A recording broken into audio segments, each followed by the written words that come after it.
আছেন উপস্থিত আছেন আমাদের জামপুর ইউনিয়নের সাবেক চেয়ারম্যান সামনে শিবলু সহ এই এলাকার এই ব্রাহ্মণী ইউনিয়নের আওয়ামী লীগ, যুবলীগ, ছাত্রলীগ এবং সর্বোপরি এই এলাকার গণ্যমান্য ব্যক্তি এবং আমার ছোট বড় সকল ভাইরা সবার প্রতি আমি একটাই কৃতজ্ঞতা জানাই যে সকল দুনিয়াদারির কামকাজ সেরে এই মাগরিবের পরে সকালেই আমরা এই জানাজার শরীক হতে পেরেছি। সেই জন্য আল্লাহর দরবারে আমরা সকলেই একবার বলি আলহামদুলিল্লাহ। আসলে আমরা বিশেষ করে আমি সোনাগাঁও উপজেলা প্রেস ক্লাবের সভাপতি এবং এশিয়ান টেলিভিশনে কাজ করি রিপোর্টার হিসেবে।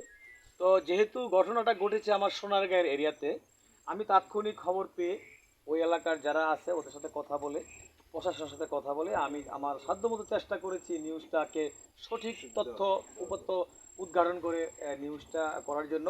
আপনারা জেনেছেন যে আমাদের সোনারগাঁও প্রেস ক্লাবের আন্ডারে যতগুলো টিভি আছে, 71 টিভি, বিজয় টিভি, আমার এশিয়ান টিভি সহ সকল মিডিয়াতে আমরা আজকে বিভিন্ন টাইমে, বিশেষ করে আমারটা প্রচারিত হচ্ছে 12:30টায়, আমরা প্রচার করেছি। আমরা সঠিক তথ্য বলতে কি সিসিটিভি ক্যামেরাতে আমরা স্পষ্টই দেখেছি কার গুলিতে কে মারা গেছে, সেই ফুটেজটা আমরা সংগ্রহ করেছি। তো যাই হোক, আমরা যতদিন পর্যন্ত এই যারা এটার সাথে জড়িত তাদের বিচার না হচ্ছে, আমরা ইনশাল্লাহ নির্লসভাবে আপনাদের সকলের সহযোগিতায় আমরা মিডিয়ারা কাজ করে যাব। এতে করে আমার সদ্য বড় ভাই হুমায়ুন কবির ভূঁইয়ারও সাহায্য লাগবে, শিবলু সাহেবের সাহায্য লাগবে এবং আপনাদের সর্বোপরি ইউনিয়নের সকলের সহযোগিতা আমি কামনা করি। আমার নাম্বার অনেকের কাছে আছে।